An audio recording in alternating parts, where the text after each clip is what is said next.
Greetings. Whew. I tell you what, I'm pooped. This has been one morning. It's lunchtime now. I'm about ready to quit, but I've been out digging peanuts. As you can see here, we have shelves and shelves and shelves of peanuts drying in here in the dehydrator. I'm using the dehydrator set at 100 degrees, very low, barely there at all, just to get these dry. Okay, well, now I got more of them out there in the garden, and I got a project that I'm in the middle of, so come on with me. Let's get out here and finish this work up so I can have lunch. So, right over here behind me, you'll see a big patch of bare dirt. That was peanuts. As of this morning, I just got through going through and digging them all up here. Not sure how many of you ever actually seen peanuts on the vine here. That's what they look like. Most of the nuts tend to set right down near the crown of the plant. That's where the biggest crop is.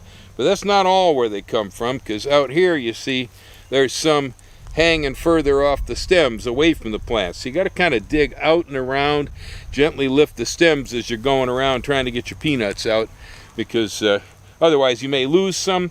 Now, how this plant works is it produces a little yellow pea flower up on top of the plant.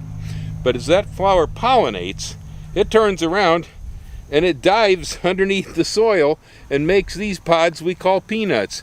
Pretty nifty, huh? I think these are a great plant. Also, way here on the inside, underneath the nuts, it's possible, here, maybe you can see this on the camera, right there at my forefinger. You see these funny nodules?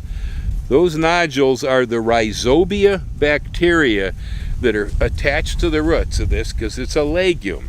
And so we're not only getting food from this plant, but we're also getting plant food, nitrogen, first number in the fertilizer bag, basic plant nutrient, makes them green. That's what's accumulated in these nodules. Every time there's a thunderstorm or some kind of electrical discharge in the atmosphere, nitrous oxide is produced. Laughing gas, cool, huh? And it settles down to the earth because it's heavier than air. These bacteria that I have inoculated onto the peanuts when I planted them. We put a little bit of the spores for this bacteria on the nut, and when it's planted, these start to grow, and as the plant grows out, it's going to store nitrogen in the peanut roots. Once we kill the plant and put the roots back into the garden, then we have nitrogen re-releasing. Here's more peanuts yet. These, I have pulled them off the stems. That's one of my next projects, is I got to wash all this mess up and get it all pulled off.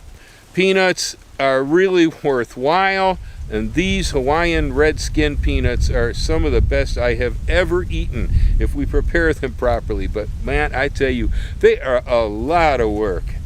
Good news is we have nematode in the soil here, but the nematodes can't hurt this nut. They can't get in there, so they don't bother the peanut. It's a really good plant. Now, the next thing I'm gonna do is I have 3 different kinds of seeds here. I'm gonna mix them. This one right over here is soybeans. Plain old farm soybeans, non-GMO. This one right here is a little bit of annual alfalfa left.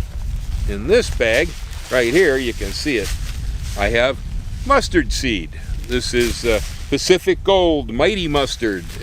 It's a specific variety that repels nematodes. So soybeans and alfalfa, again, like the peanut, will fix nitrogen into the soil, bring nutrients back for me. The mustard makes green manure, but drives the nematodes out of the soil. When it's cut down, mowed to the soil, and left to lay, the chemicals that come out of the mustard will drive the nematodes out of here. This area here has already grown 1 crop of sweet corn, and then was followed by 1 crop of peanuts. It's time for me to rest it, and so I'm going to put it into a cover crop for about 3 months or so here. I love doing this. Broadcasting seeds takes me back to the beginning of time when my ancient relatives were some of the first farmers on the face of the earth. Yeah, it connects me. It's a really nice thing to merge the modern with the ancient. It gives you purpose and meaning in life. And one of the things that does it for me is throwing seed by hand. Broadcasting seed. Such an ancient thing. You want to put your cover crop seeds out heavy. This is not a garden crop or anything on that order, and so you want it really, really thick on the ground. That's the point. It will smother the weeds better if it's good and thick.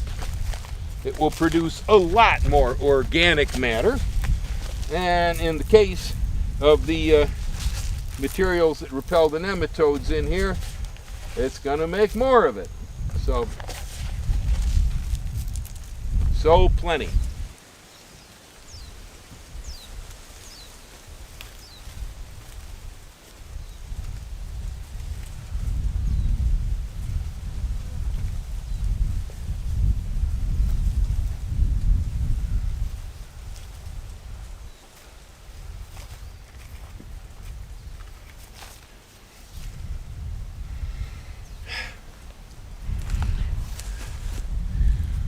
Woo!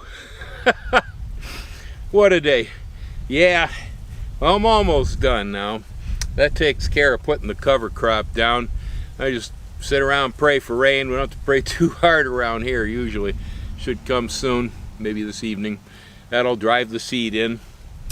I'm going to take my peanuts back on down to the house over here. I'm going to wash them up. And then I almost forgot. Whew. Right here, I got a good 50 pounds of bananas hanging on the fence over here that want to come in.